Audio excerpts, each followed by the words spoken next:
So good afternoon and welcome. My name is Nadine Fabi.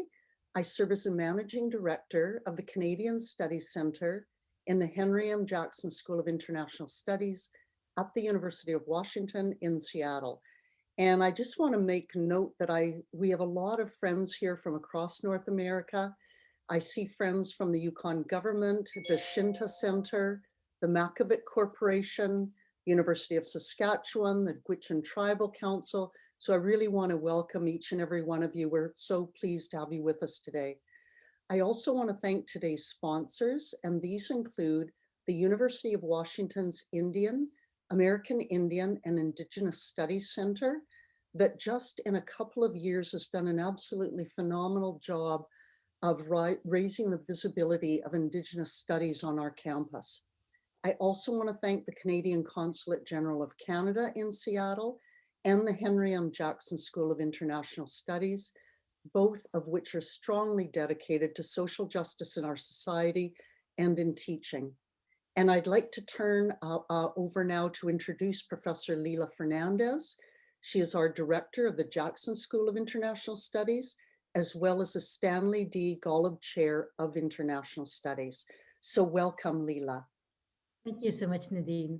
I'd like to begin by just acknowledging where the Jackson School rests and is situated. The Jackson School acknowledges that we are on Coast Salish territory, the traditional homelands of the Duwamish, Suquamish, Tulalip, Muckleshoot, and other Indigenous peoples. The Jackson School understands that the international community includes sovereign American Indian tribes, First Nations, and Indigenous peoples across the world. I'm delighted to welcome you to today's events. One of the core parts of the Jackson School's mission is a focus on inequality, rights, and justice. As an institution, we grapple with how to use our institutional locations to work collaboratively with marginalized communities and with Indigenous peoples, both in the United States and Canada and in other parts of the world. And the event for today is such a rich history which we can learn from as we try to find ways to use our own institutional privilege and authority to be more transformative in the world and to be more engaged in the world in positive and healing ways. So with that, welcome, and I'll turn it back to you, Nadine. Thank you, Leela. And I'd now like to introduce the Consul for Political, Economic, and Public Affairs at the Canadian Consulate of Canada in Seattle, Robert Kerr. Thank you, Nadine. Hello, everybody. I have to say that Consul General Brandon Lee, who's my boss, unfortunately had to send his regrets today. He has recently received his second dose of the COVID vaccine and is actually experiencing some after effects. That said, I've prepared a lot of these materials, and so it's a great pleasure sometimes to be able to step into the void and participate in these types of activities. A huge thanks to the University of Washington and obviously the esteemed panel. These are folks that I've seen throughout my life in articles and on television and hold in extremely high regard. I'll pass back to Nadine in a second for those introductions in more detail. But I would like to make a couple of comments. First, sincere condolences to the Berger family. We can't fully understand the impact of the justice's death on both his family and his communities in particular. Second, I wanted to affirm or reaffirm Leela's land acknowledgement as well. I also sit here on the lands of the Coast Salish people, and that land acknowledgement is essential to make at every opportunity. I guess I'd like to start out by saying that the Prime Minister Trudeau spoke recently about Justice Berger, and to quote him as someone who gave a voice to the voiceless, a man who truly listened, and in doing so empowered a generation of leaders to become voices for their own communities. I myself have had a great opportunity here in Washington State and in the region to meet many tribal leaders here in the United States, but also Canadian leaders as well. I noted the Gwich'in Council is on the line. We've had a wonderful relationship with Chief Dana Tiziatram. And I am always, as a relative, a young person still to some extent, I'm always amazed at the presence of these young leaders and how they are feeling so comfortable both in modern and forms of traditional knowledge as well, and that they have this passion to advocate for their communities. And it's a true privilege to see these leaders rise and to have an impact and to have influence. These are not, as a Government of Canada official, these conversations are not always easy. Many are quite difficult, and certain systems are at odds with one another. But I do know that the Government of Canada, and certainly the Prime Minister's legacy with respect to reconciliation, is directly related to striving towards a renewed nation-to-nation relationship with Indigenous people in Canada, including by collaboratively, and that's a key word, collaboratively, developing negotiation mandates with our First Nations, Inuit and Métis people. I think not just people, but partners. That well-worn expression, if you want to go far, you go alone. If you want to go fast, you go alone. If you want to go far, you go together. I think is really appropriate for how the Government of Canada sees this relationship and its commitment to nation-to-nation relations with Indigenous people in Canada. We're also, for those that don't know, Canada's now a full supporter of the United Nations Declaration on the Rights of Indigenous People, and which is very important to advancing the vital work of reconciliation with Indigenous peoples within Canada. We certainly, I think, have learned a lot in the last several years with respect to this, that you can't, and certainly this goes right back to the Berger Inquiry as well, and in its own right, you can't retreat into a place of denial or certitude. You can't be so certain of your position that you can't listen. And I think Justice Berger understood this intimately, and it's certainly the lesson that we all need to learn. I think also Justice Berger was a transcendental figure. He didn't just do the Berger Inquiry. He pushed the Supreme Court of Canada to acknowledge for the first time Aboriginal rights to the land. He helped to mediate the implementation of the Nunavut Land Claim Agreement. He did incredible work to move the marker on reconciliation issues in Canada.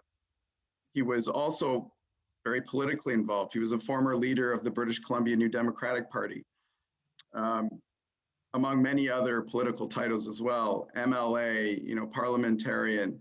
I know the Globe and Mail said, though, that it was really his belief in Indigenous rights and his compassionate management of the Mackenzie Valley Pipeline Inquiry that confirmed his place as an icon of legal and social justice.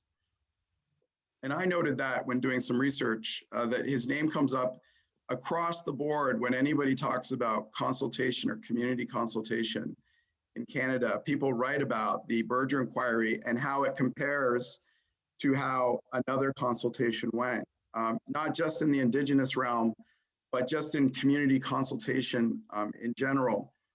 And I noted a few of the key elements of this, and I'm looking forward to hearing our esteemed speakers discuss more in detail. But the importance of early and upstream consultation before decisions get made, so that it's not a rubber stamp, that it's not a rubber stamp conversation. Strenuous efforts, and I know Whit could attest to this in particular, to make participation accessible and diverse, going to where people are, not necessarily requiring them to come to where you are. And very importantly, to demonstrate that participation can impact decisions, that there can be actual things learned from consultation that can make an impact on huge decisions.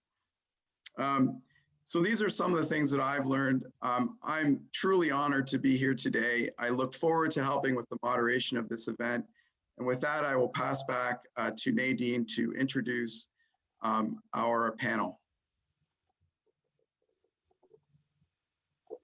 Thank you so much, Rob, just for that thoughtful introduction. And just before I introduce the speakers, I just want to give a little bit of a personal background to this. Today's event was actually initially inspired by Whit Fraser's book, True North Rising. True North Rising recounts some of the incredible stories and outcomes of the Berger Inquiry. And after reading Whit's book, I contacted him and Thomas to suggest a reunion. They liked this idea, and we invited Stephen Kakfwi and Marie Wilson to join us. Together, we planned a reunion that was to take place Thursday, April the 29th. I spoke to Thomas the Tuesday just prior to make final arrangements. And as you may know, Thomas was fighting terminal cancer. He sounded good. He said, I can do it, and I'll let you know if I don't feel well enough. The following day, Wednesday, the day before we were all to meet, Thomas's daughter, Erin, emailed me to say her father had passed away. So the reunion that we'd planned and we'd hoped to share with all of you was not to be. And instead, Whit, Stephen, and Marie are here with us today to celebrate Thomas Berger's legacy. Each of them was intimately involved in the Mackenzie Valley Pipeline Inquiry and its aftermath. Whit Fraser was a Canadian Broadcasting Corporation reporter at the time, who put together a team of Indigenous reporters who traveled with Berger, covering the discussions and debates. Their reports were shared daily on CBC radio in 7 Indigenous languages. Stephen Kakfwi was one of the young Dene leaders to emerge at the time and was inspired to use a pipeline proposal to push for recognition and settlement of land rights. Kakfwi would go on to become the chief of the Dene Nation and later the premier of the Northwest Territories. Marie Wilson began her CBC career in the immediate aftermath of the Berger Inquiry, reporting on its impacts in the North and wider impacts throughout the country and beyond, including in neighboring Alaska. She later went on to serve as one of 3 commissioners of the Truth and Reconciliation Commission of Canada, incorporating Berger's approach to community consultation into the work of the commission. And with that, I'd again like to welcome Whit, Stephen, and Marie and invite them to begin our conversation. And for all of our friends and colleagues in the audience, there'll be time for questions at the end, but as we go, if you have questions, put them in the chat box. And I'll maybe turn to you, Whit, to get the conversation started.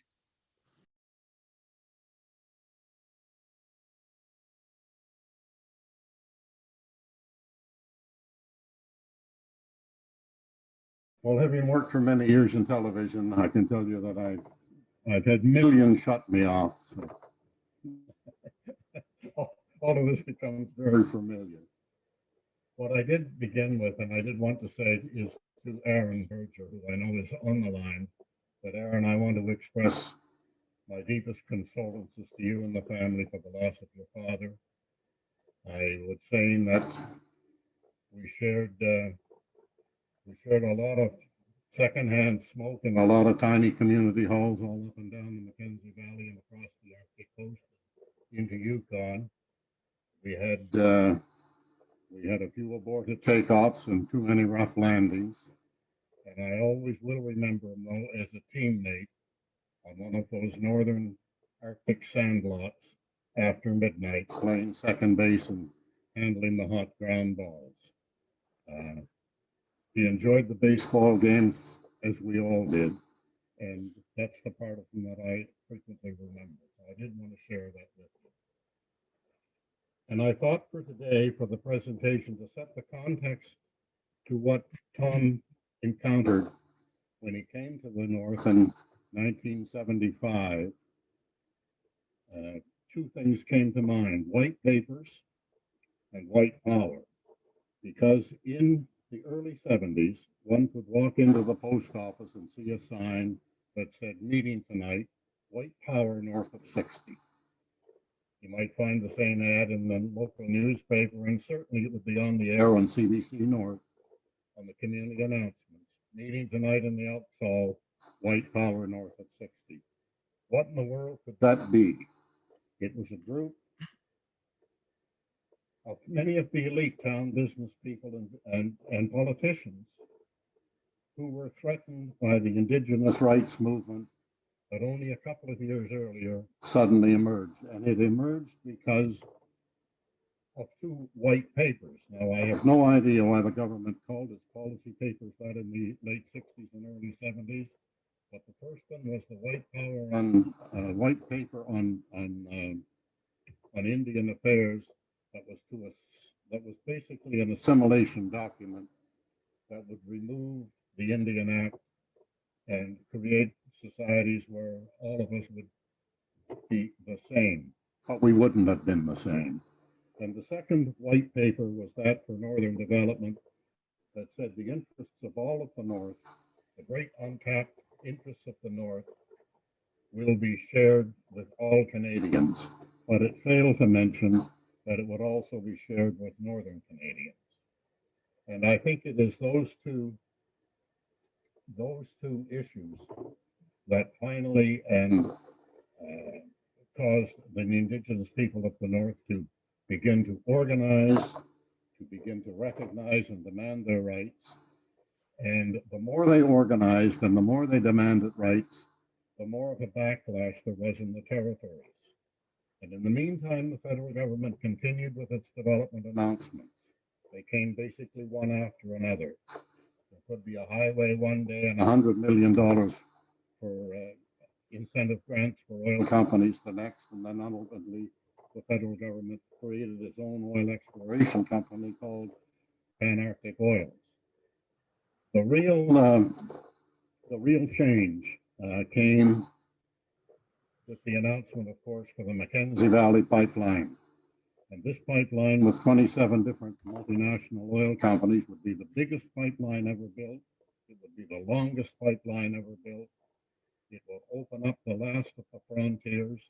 It was everything big and grandiose about it, and it was not going to be stopped by anybody, particularly a couple of thousand Indigenous people across the Northern Territories, where many thought nobody lived anyway. And every time an announcement came, it became like a vicious circle. The announcement came, the Indigenous organizations now were led by very young, educated leaders. And on the radio, we called them radicals. None of them ever objected, and Stephen still doesn't. But these young radicals were becoming more and more effective. And the more they became effective, the more resentments grew in the community, and the more threatened the business and the political community became. And so the tension and yes, the racism just intensified. And it was into that Tom stepped on March of 1975 and said he was embarking on the future consideration of the Great River Valley and its people. And from that moment, the North began to change. The most noticeable change came, of course, in the communities themselves, because he did undertake to hold meetings in every single community that could be affected directly or indirectly by a pipeline. And he also took the hearings across Canada to all of the major cities in Canada. And we shouldn't forget that, to the extent that Southern people were also involved. Now, I was given, and I don't want to spend a lot of time on this, but it is part of the context. I was given, thankfully, a ringside seat into what I call the best story in Canada. And that was the inquiry and the development that was taking in an emerging new part of Canada that was developing in the North. And I was also able to hire 4 broadcasters, all of them Indigenous. And between the 4 of them, they delivered 7 languages. So Abel, Pick, and Joe Toby were perfectly trilingual insofar as they listened in English, and they broadcast, in Joe's case, in Dogwood and Chippewa on every evening for 10 minutes, and Abe broadcast in both the Eastern and the Western dialect. Louis Blondin was our young slavey reporter, barely 20 years old. If there's ever time at the end, I'd love to tell a story about Louis. And the 4th was Jim Sitatingley, who had just finished more than 20 years as or a lifetime, a career on the pulpit for the Anglican Church. And people told me that they said, Whit, you're going to kill these guys with the long days and the complicated engineering hearings. And it turned out to be entirely the opposite. On the engineering and the environmental issues,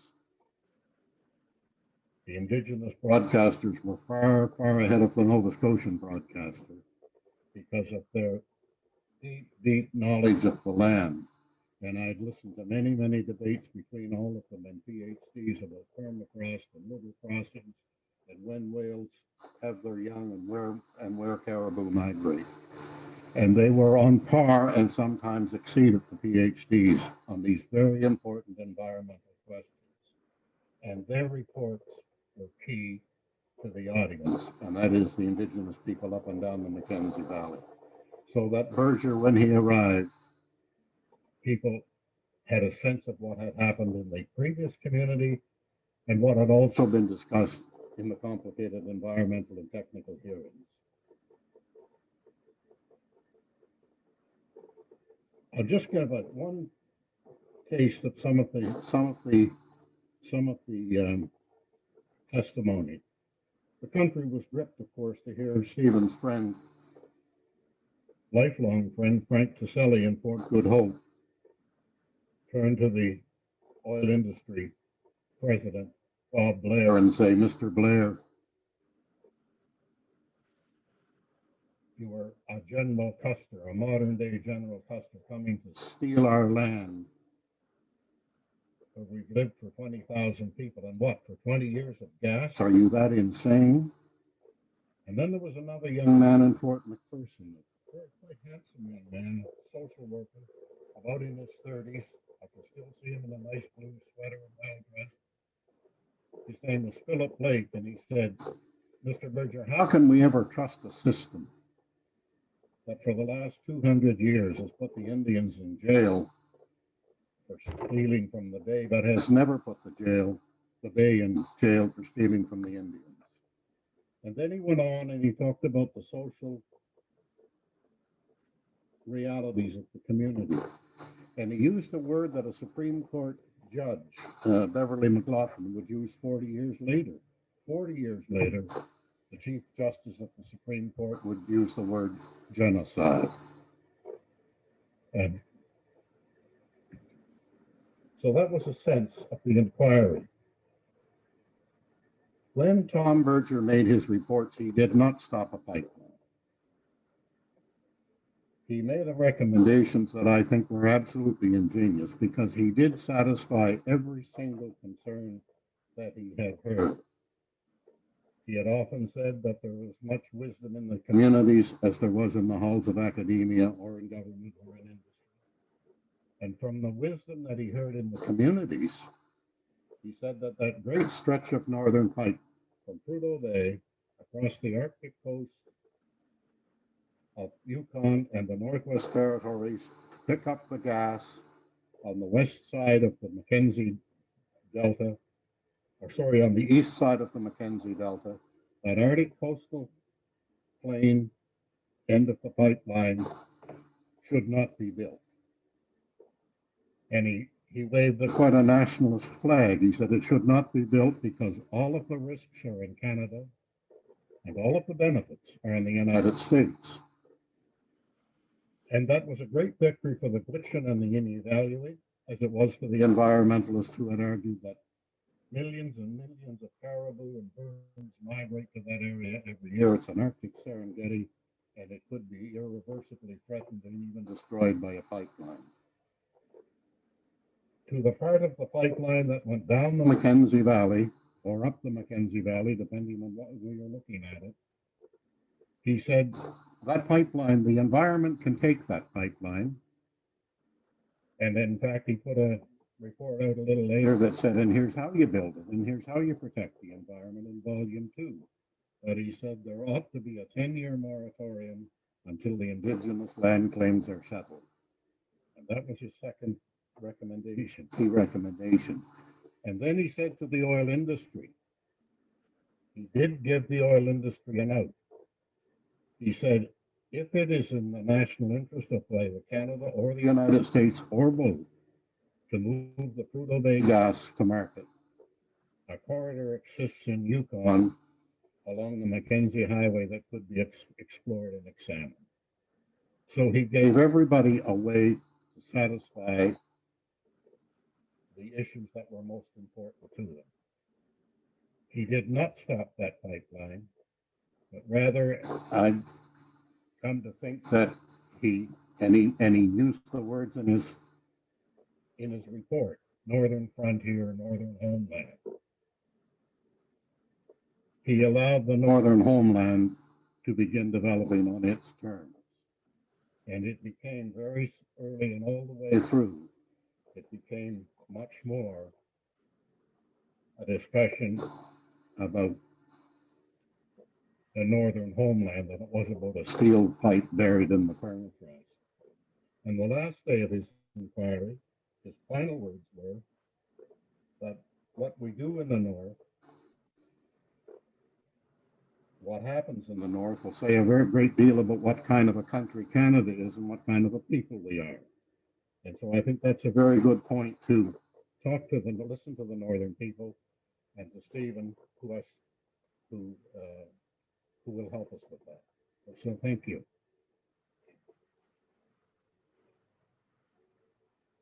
Thank you, Whit. Stephen. Sagutina masi ajane chon kenene denende godedi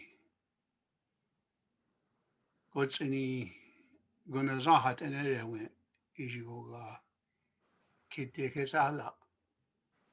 To all of you, to all of you friends who I haven't seen for a long time, welcome home, welcome back, welcome to Denende. It's good to see so many of you. This where I am is in Yellowknife in the southern part of the Northwest Territories. My hometown is actually Fort Good Hope, where I took part in the Berger Inquiry back in the mid-70s. And I want to join everyone in letting people know that many of us are grieving the loss of Mr. Berger. He was a friend to many of us, and our condolences to Bev and family, to Aaron. We this is our homeland. We're Dene. We are a nation who declared ourselves a nation to the dismay and the surprise of Canada back in 1975. It's the homeland of the Métis, who have joined us since the 1800s. The Inuvialuit live on the northern part by the Arctic coast. And there are many new Canadians who have come to settle amongst us. And we've always tried to make this a home for everyone who wanted to come live with us.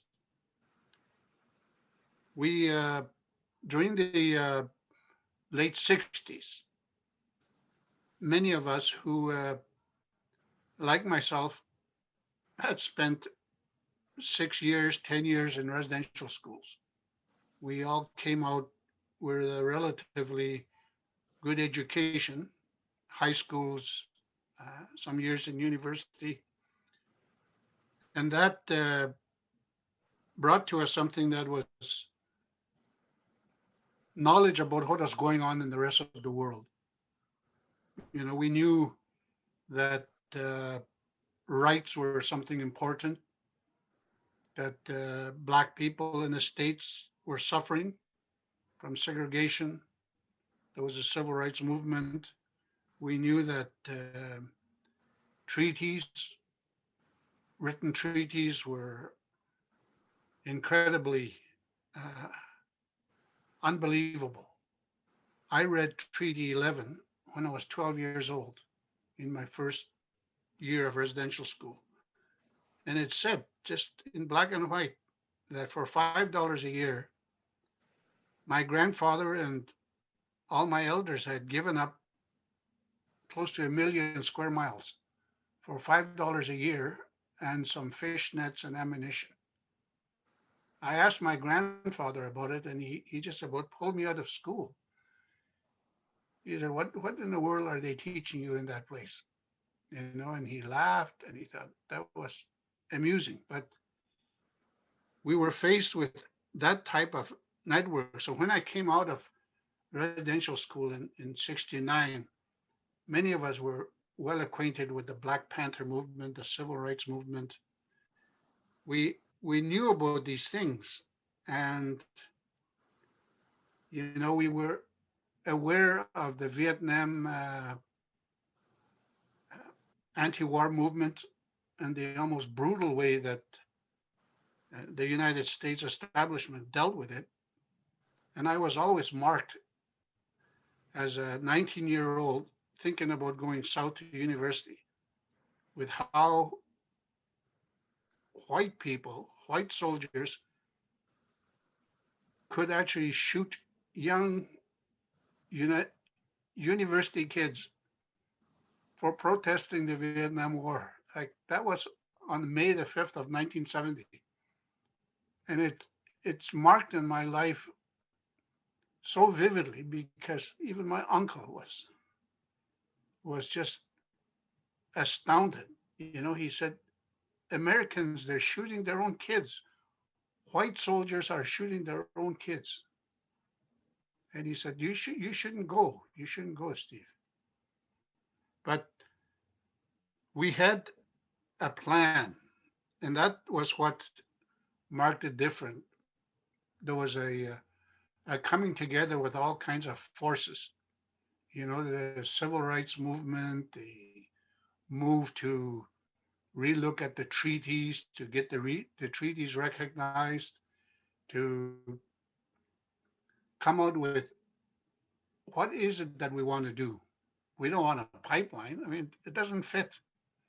You know, it's like asking any one of you if you let a pipeline go run through your backyard.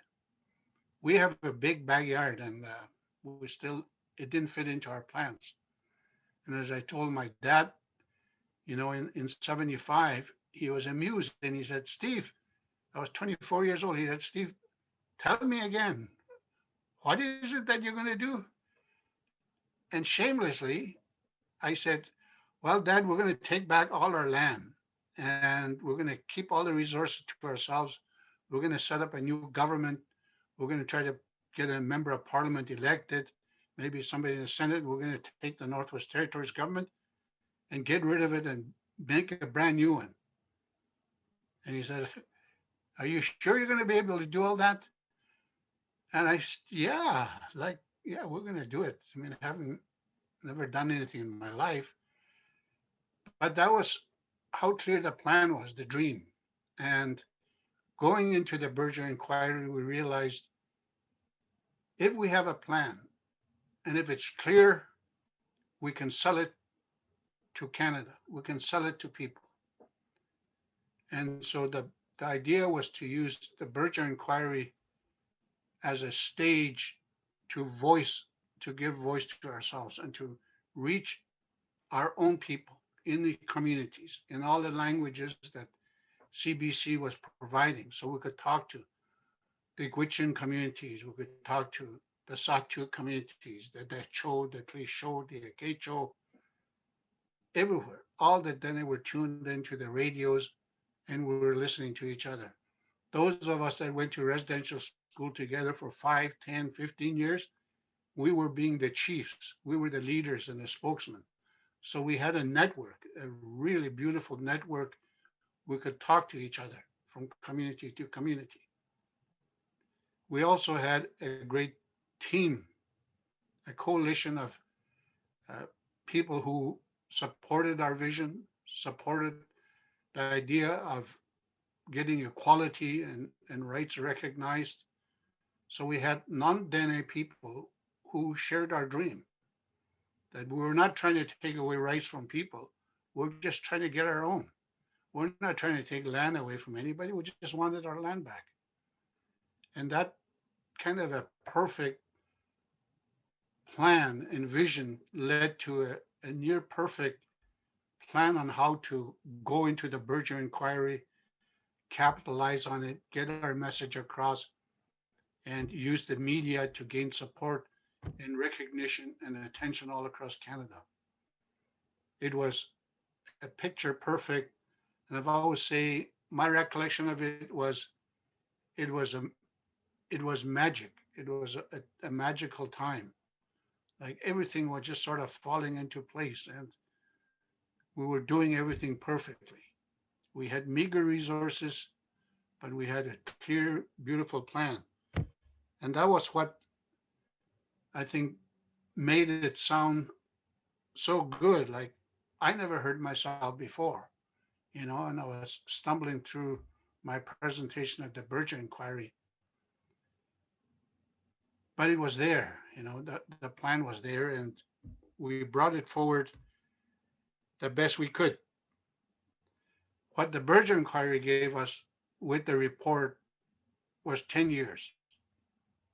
10 years to execute the plan that we said. We want to take back control of our lives. We want to rename our communities. We want to rename our families. We want to build infrastructure, build schools, build health centers, social service centers.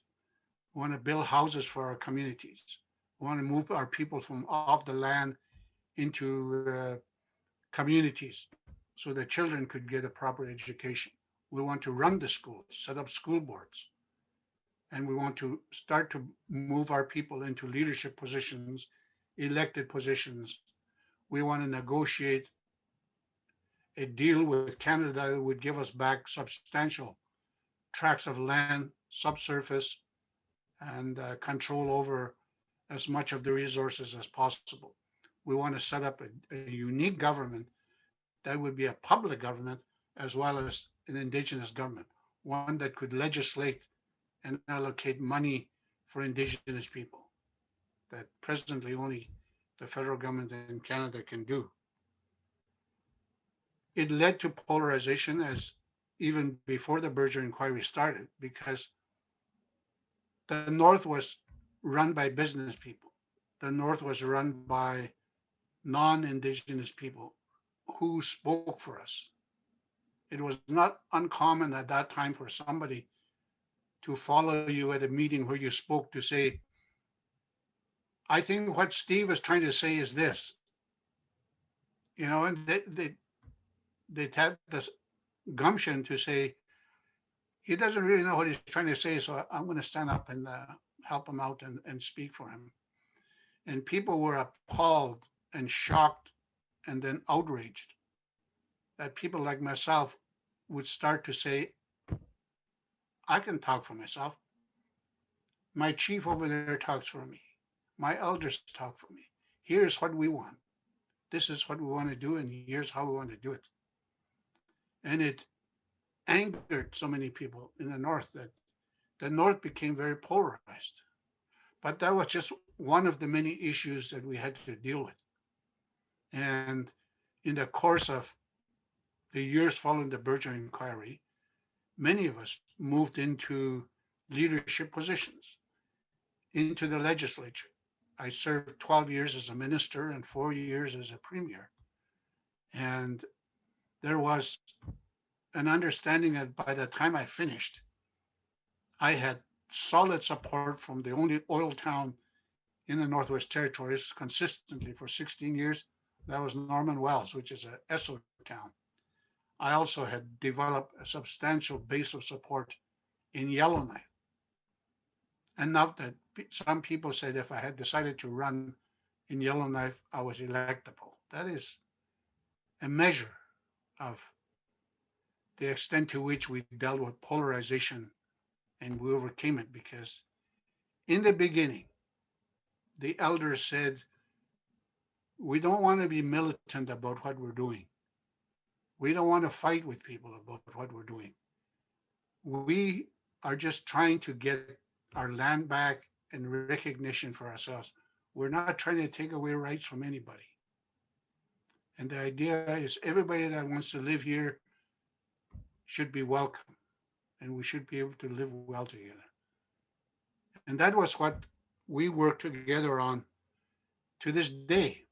And I think looking back on it, Berger happened for a reason. It was the perfect time.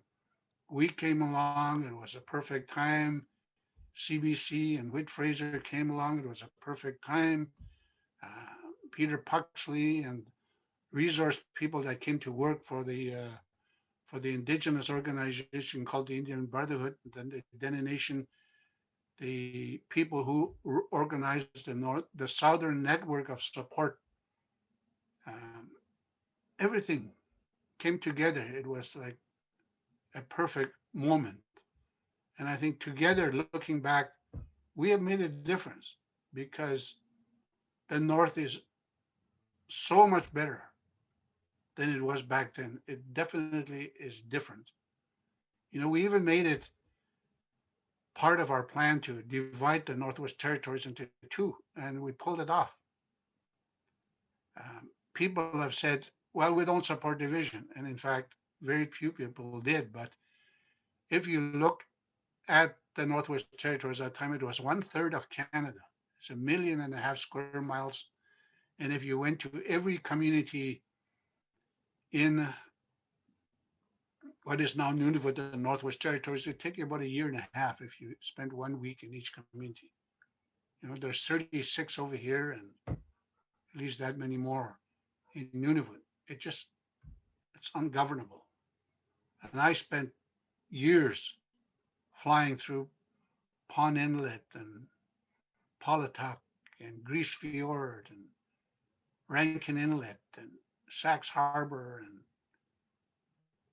and it's a huge place. So part of what we did with the Inuit is they said we want to create our own territory, and we supported them, and we delivered that. So we're the only people in Canada that I know of, Indigenous people, who negotiated the actual border that came to be the line of division. And we saw the creation of Nunavut in the early 90s. So I think we did a great job, and I enjoyed it. I'm 70 years old now. I started when I was presenting to Berger and telling my dad about all these great plans that we had. I was 24 years old, and I felt like I was 38 right up until last year when I turned 70. So now I'm starting to relax and join your old folks out here. I could see you on the screen. Hi, Ari. Thank you. Thanks so much, Stephen. And just before we go to Marie, I was just so struck by your calling it a magical time. I mean, we don't often get to experience these kind of convergences of everything happening so perfectly at the same time. And I just wonder if there's more you want to say about that magical time, what it was, why, or how you remember it. Well, it was a magical time, like I said, because 1963, I was 12 years old when I went for the second time to a residential school. And I know it was 100 years since the Emancipation Act. 1863 was when Lincoln passed the law abolishing slavery. And I'd say it was just 100 years before, I went to residential school, and I read the treaty that said, hey, your grandfather and all his colleagues, they sold us all the land, and they gave up all their rights. They extinguished every right they ever had or thought they had or might have had for $5 a year, and everything above and under the ground. But what you get, you're lucky, $5 a year, some treaty supplies, fish nets, ammunition. You go through high school and you think there's no literature in high school. The total amount of literature that I found when I was 12 years old, I was so homesick, I was looking for, there isn't anything. In fact, I saw recently, about 20 years ago, an economist who came from England to size up the economic future of Canada back in the 60s. And there's not one mention of Indigenous people. It was just like a big empty land. There's great potential for oil here in the West. There's great potential for minerals and copper and zinc in these places. There's not one mention. There's about 350 pages that I found in a book in a library in downtown Ottawa about 20 years ago. That's how obscure we were. And we were angry about it. We followed, we saw the assassination of John F. Kennedy, who was just a young, beautiful leader. All these other guys that looked so old and ancient, and this young, charismatic man came along, and they shot him. Then they shot his brother. Then they shot Martin Luther King. And it just shock. And you think, it should be self-evident that all men are created equal. That's what it says in the Declaration. But where is it? Like, is it just words? It's the Declaration of Independence is a beautiful thing, and all of us read it. I hope we have. But it's American, and yet what do they do? Where do they follow it? And so, coming out of residential school, it was like freedom. It's like coming out of jail. The first time you are free, you don't have to go back anywhere in the fall. You can decide what you want to do. You can stay home. You can learn your language. You can learn to go hunting. You can get acquainted with your land. You can help people start to talk about their rights, go to meetings, work with the chief. And the Indian Brotherhood came along, and there was all the staff and the leaders who were saying those things. And so we fell into perfect company. Everybody was already marching in stride, and we just joined the march. And the Berger Inquiry was announced, and we talked about it. We planned for it. We talked about it, and we planned for it. There was just endless planning. And then when it started, we had all the academic stuff covered, all the legal stuff covered, all the technical stuff covered. And in the communities, we had field workers, young field workers like myself, older field workers like Alice Mezazumi and George Blondin, elderly people who knew what the pipeline meant, the technical parts of it, and were able to talk to the community. So when Berger came, the people were ready. They knew what the pipeline was about, and they also started to articulate why they didn't want the pipeline. And so that's what I meant about it. It was perfect. It was a perfect time.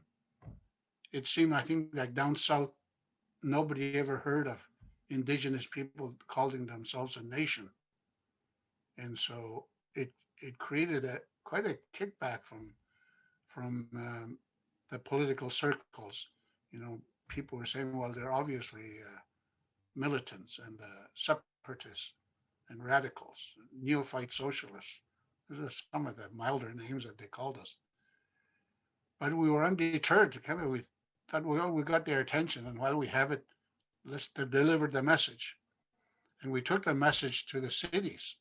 We took it to Vancouver and Calgary and Edmonton and Winnipeg and Toronto and Montreal and Ottawa and Halifax, Charlottetown, St. John's. And we brought the message to the cities, and we preceded the Berger Inquiry, and then we traveled with the Berger Inquiry as well. So that's what I meant about picture perfect. Thank you so much. And Marie, if we can turn to you, I know you came in toward the end of the Berger Inquiry, so had a unique perspective. and also played a large role in the legacy. Do you want to go ahead? Thanks very much, Nadine, and special greetings to you, and thank you for all your efforts and the university and the council for pulling this together. I too want to acknowledge Tom Berger and his family, and Aaron, if you are there, or Bev or anyone else who may be joining us. I just want to say in a very personal way, we had the great luxury of becoming and remaining friends over the years. And so in my personal meditation this morning, I had a good long chat with Tom Berger, and I don't think he's very far away from this conversation today. So I just wanted to make plain that in my mind and my heart, he's in the room. I want to acknowledge the Jackson Center as well, and I want to point out something that I think is relevant because, you know, you are the School of International Studies, and I think what we're talking about today is our growing awareness of the importance of intranational studies. We have functioned as if there's a oneness about the way we create and operate our countries, and the built-in betrayal there is a lack of recognition until these latter days, these latter years, that there are nations who are some of the oldest on the planet, who definitely predate by millennia anyone else and everyone else who's come and made the North Americas their home and the place for their lives. So I think that we need to grow in our awareness of the importance of intranational dialogue. And so I thank Berger for that part of his legacy, because when we say something like, which I know is true, he gave voice to the voiceless, part of the fascinating question there from a process point of view, which is relevant to my later work with the Truth and Reconciliation Commission, is how did he do that? And I've given a lot of thought to that and done some personal writings about it. But the bigger question that I think belongs to all of us, it isn't just about Berger's legacy, but it is about Canada's and North America's present tense. And the question is, why were they voiceless in the first place? Because were they ever without a voice? It's very clear when you look at any of the transcriptions, either from the Berger Inquiry or the ANCSA review in Alaska in the years that followed, or any of the Nunavut claims discussions, which Berger was involved in, all of those things, people had lots to say, and not only were capable of saying it well, as Stephen pointed out so clearly, but I would tell you from my own experience, often articulating it so poetically and so profoundly and unforgettably. So where was this notion that people were voiceless? Well, they were voiceless because, in addition to the attitudinal context, which Whit has described so well, white power north of 60, there was also a political context. And the political context was the Indigenous peoples of Canada had only had the right to vote for a little more than a decade. Only in 1960 was that something that became possible. Only then were people legally acknowledged with the rights to formalize organizations, and the birth of the Brotherhood that became the Denomination. So there had been, if I can put it this way, institutionalized silence. Certainly the residential schools, and maybe especially for those from the United States who are joining us, who may not have been as attuned to the ongoing conversation over the past 10 years, really, about residential schools in Canada. That was a officially sanctioned federal government policy for over almost 150 years that made it mandatory for Indigenous children to go away to school in residential schools. Sometimes those schools were right in people's communities, but that didn't mean the kids could go home. And some of them were far away from home. So some of the children were away for months and sometimes years at a time without ever returning home. So the displacement, which by the way was still happening while the Berger Inquiry was unfolding, we still had active residential schools in Canada for another 20 years after the Berger hearings. And so we've been in our own history as a country that's been kind of out of step with itself, out of step with how we have seen ourselves, and in contrast to how we've actually been functioning. The other thing that's important about the context of the Berger inquiry, and it was part of the legacy as well, because it was still this way, the political context of not having an elected government in the Northwest Territories. It was still dominated by federally appointed senior bureaucrats who ran the government and who ran all the major departments and controlled all the money and the resources and all the personnel and the staffing and so on. So when Stephen talks about non-Indigenous people or white people, if you want to use that terminology, running the government, it was because it was run from far away. So the transition that happened, part of what happened through Berger and part of his legacy, and we've used some of these words already, but it was a tremendous galvanization of voice. There definitely was polarization. I came north at in the kind of after fumes of the decision, when people who had big money and big stakes on it were angry, and there was a lot of anger, and there was a lot of racism fueled by that sense of loss.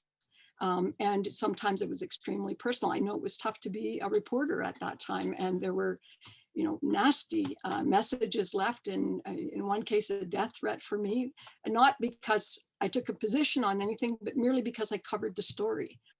It was such a legacy, an assumption of this is the way decisions are made in Canada, and this is how the North is run. And all of a sudden, there's a Berger inquiry and a man who actually comes forward, not with a formula, but rather with an intention to create space so that he can listen. The key was in the listening and hearing what people had to say. And we've always talked about Tom Berger as being an advocate for Indigenous rights. But I think the step before that was that he was a person who honored Indigenous people just as human beings, as people with human rights, and who had all the skills and abilities and desires of any person. And so to function from that launching pad. I think that I also want to say, because this was a part of the legacy, and it's a legacy truly shared by Tom Berger, but also by Whit Fraser. And I'm glad Whit's on the call. He was also my first boss. So there's a bit of a love in there, I have to say. And by the way, I think the baseball glove legacy also lived on, because I remember many times when Whit had gone on to be a national reporter and I was still working in the region, in television, we would go on shoots and it was always an instruction, bring your baseball glove. And we would throw the ball around in various communities. And back in the days when kids were still seeing television as a novel thing, signing your baseball bat was kind of the great way of honoring the so-called celebrities. But I want to say a word about that as well. It was a time, it's a big North. It's just part of Canada that most Canadians don't get to go to. It's far away, it's expensive to get there. Many parts of the Northwest Territories to this day do not have road infrastructure. And for American viewers to know, if you're not exactly clear where it is, stand back from the map of North America, find yourself in Alaska and look right, that's the Yukon, and go right again, and that's the Northwest Territories. And that pipeline was going to go right across that top tip and then straight down and through into Southern Canada and then to the United States. It's a big country. And at that time, and to this day, for that matter, there's no daily newspaper in this part of the Northwest Territories.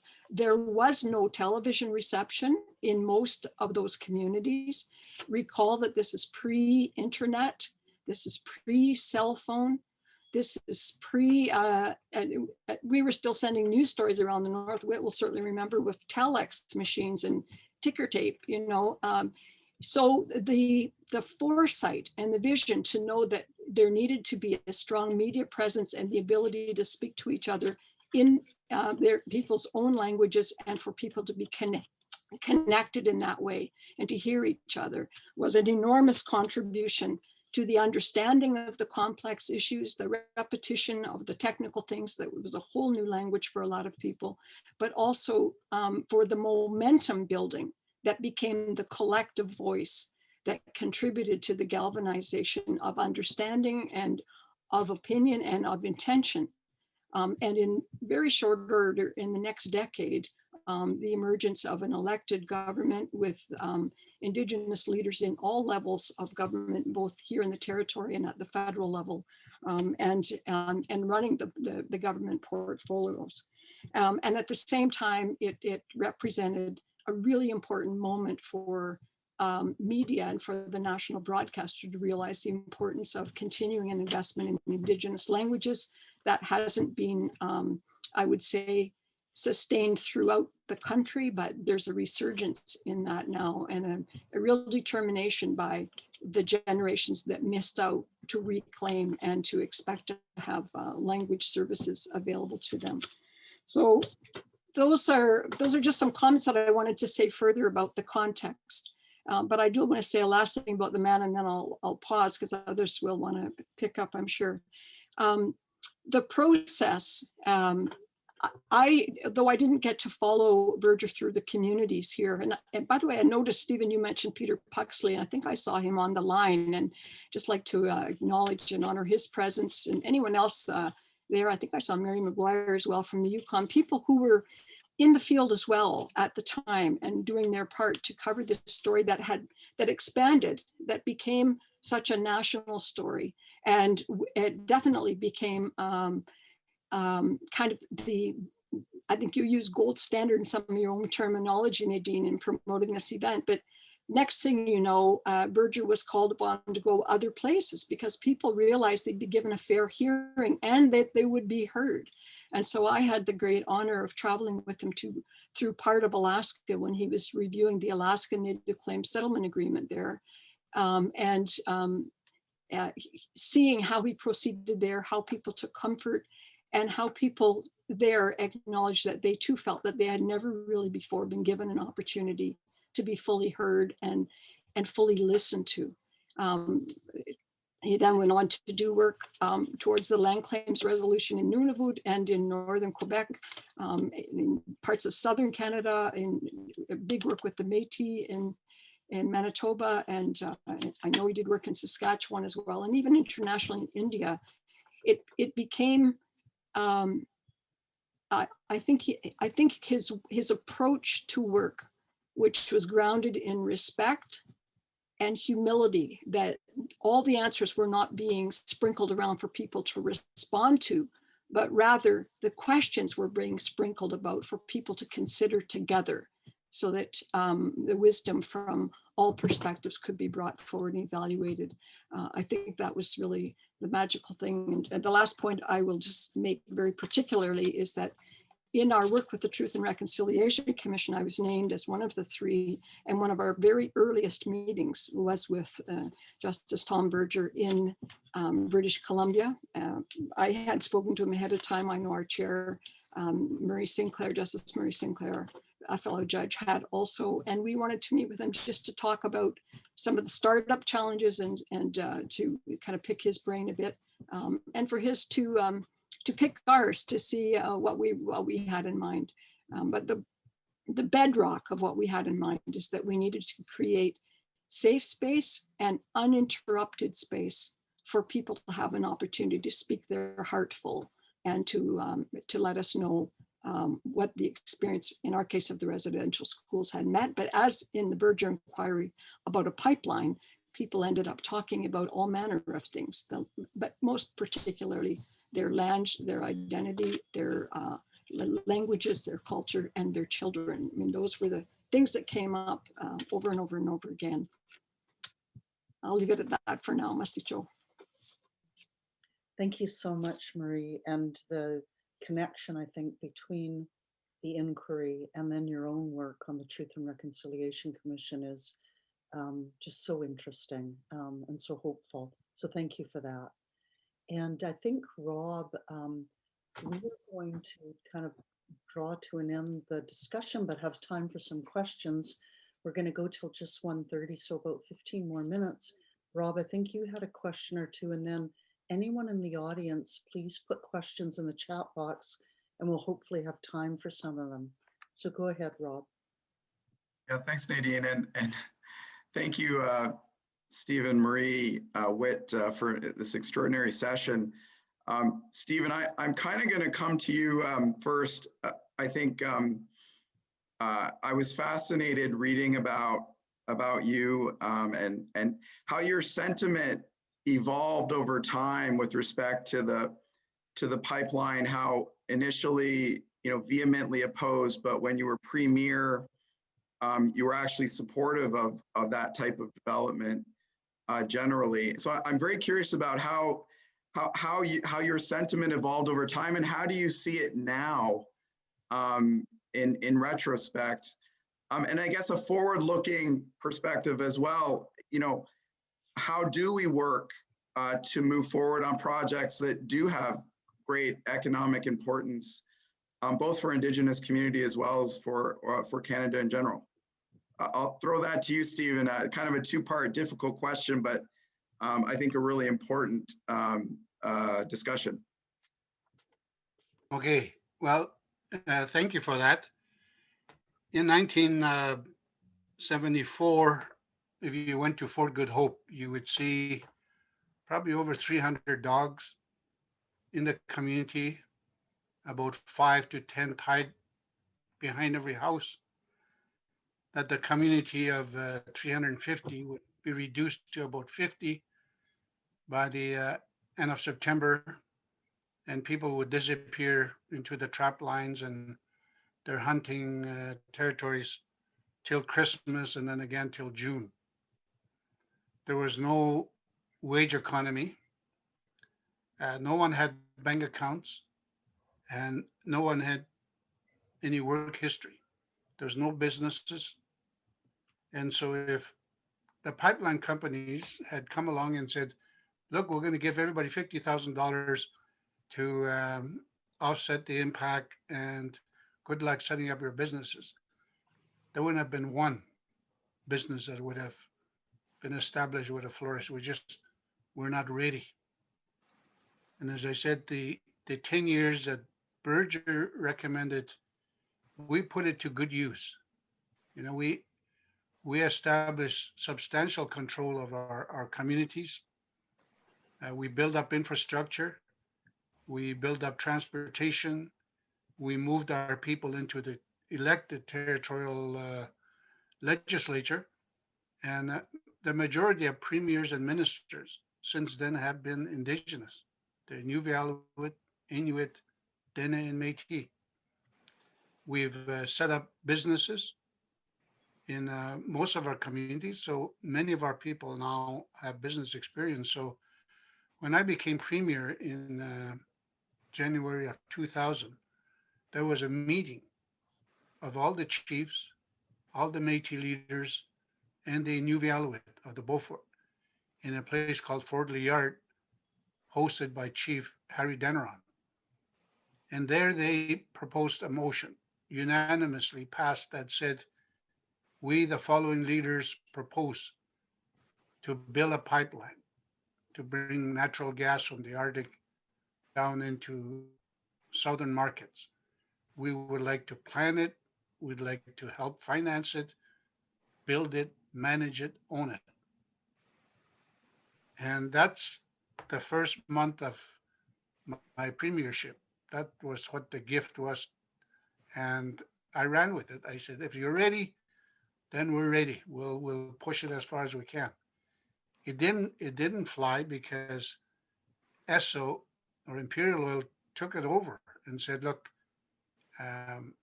we'll take the plan, thank you very much. Sent it to Houston, it came back, and it minimized Indigenous involvement, Indigenous ownership, and involvement in the planning and the ownership and the management of that project. And it became uneconomic. So in the end, nobody wanted it because there was not enough in it for anybody. So your point was, what was the change? Well, that's what it was. We needed to get ready, and we were not prepared in 75, but we were in January of 2000. And we continue to look at economic projects that are beneficial to us.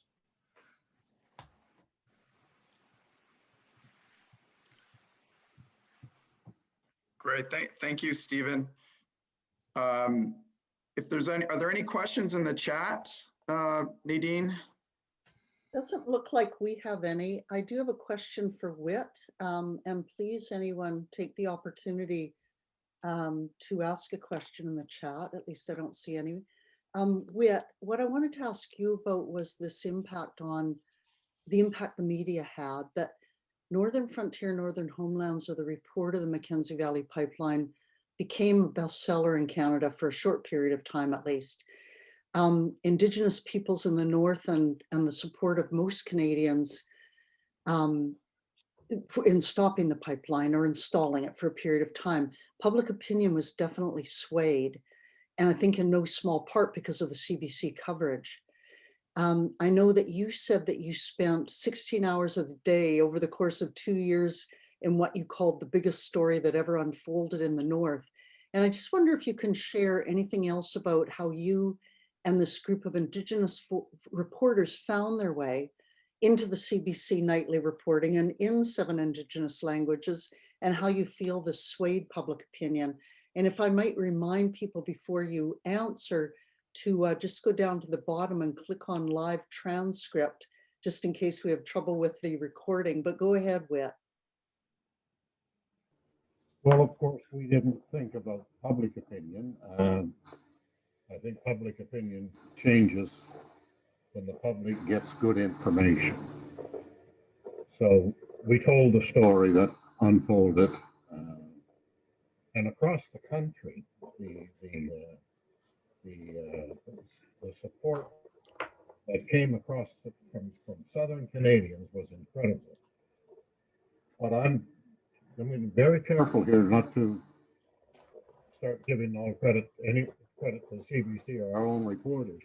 Mr. Kakfwi was part of a group that went to the churches and worked their ass off in the communities to develop church groups and spoke to the Project North.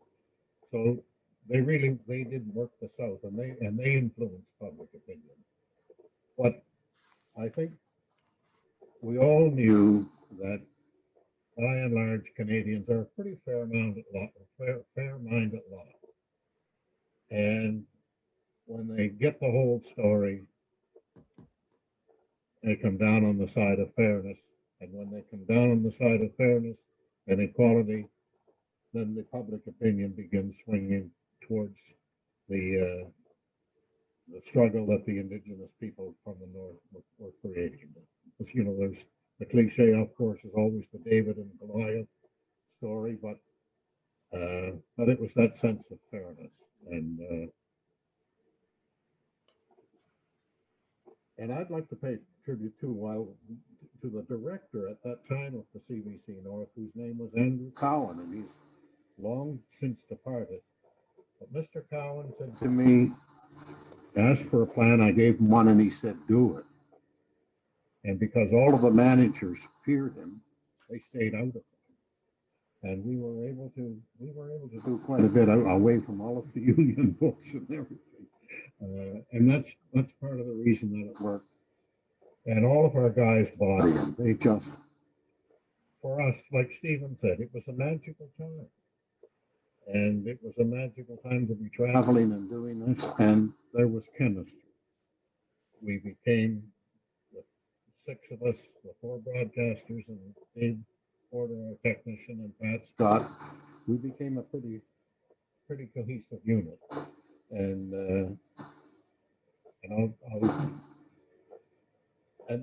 anyway, I'm going to repeat myself, and we're running out of time. I'll leave it. Thank you, Whit. And we have time maybe for one more question, because I think Rob has a few wrap-up comments. Lisa Kapirkwaluk, one of our lovely friends of the center, has asked a question, and I don't want to put you on the spot, Stephen, but this question might have something to do with what you had told me about a project you're working on. Lisa asked that she'd love to see educational materials intended for Indigenous youth about this era and the inquiry.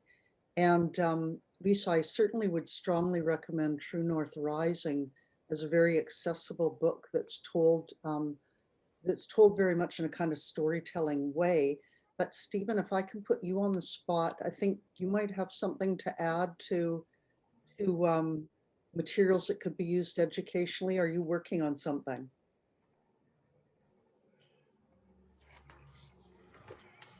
Where am I?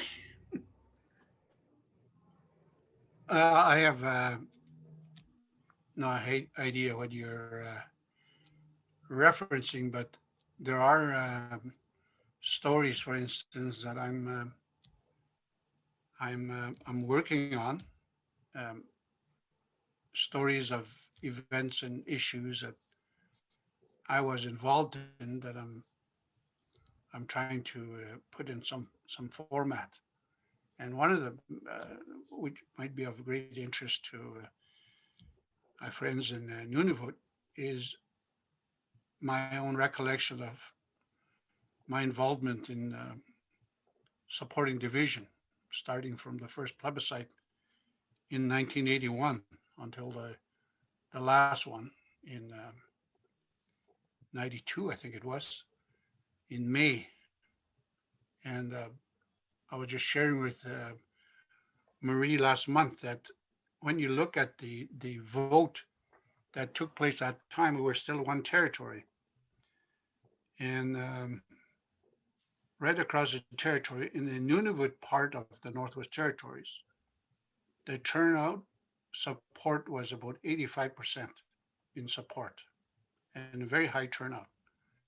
In the West, it was a very low turnout, about 45%, and the vote in support of division was only 25%. There was not one community in the West, not one leader other than myself that I remember, who was advocating for division. I was the only one, but I was supported by Premier Nellie Cornway from Tuck, who had resigned herself to the fact that in order for division to happen, the Inuvialuit had to stay in the West. And she assigned me to be the sole spokesman for division. And so I had all the support of the Inuit MLAs and a few of my colleagues from the West. So I just went out with a passion and just supported and advocated for division. And it was enough to create, 25% in support. So it got us over that hump. I think overall between the yes votes in the East with the West, we got 65%. So those are the kind of stories, I guess, that I'm formulating, putting it together. So why did we do that is part of the question, and it's because I believed in it. It spoke to everything I was trying to do here in my own homeland, trying to take control. And when the Inuit called for it, it was great. And part of the challenge was how to work with an obstinate, grumpy, charismatic leader by the name of John Emagwalik. It was a challenge, and I must say I loved every minute of it. And in the end, we appeared together to speak together in support of division to the Legislative Assembly. Yeah, so that was still the price of one of my political careers, is to help make division happen. Thanks so much, Stephen, and we look forward to seeing those stories published. So I'm going to turn back to Rob now. Rob, I think, is just going to have a couple minutes of wrap up, and we'll say goodbye to our wonderful presenters and audience. Rob, go ahead. Yes, the most sincere thanks to Whit, Marie, and Stephen. And thank you again to the University of Washington for proposing this idea and quick collaboration.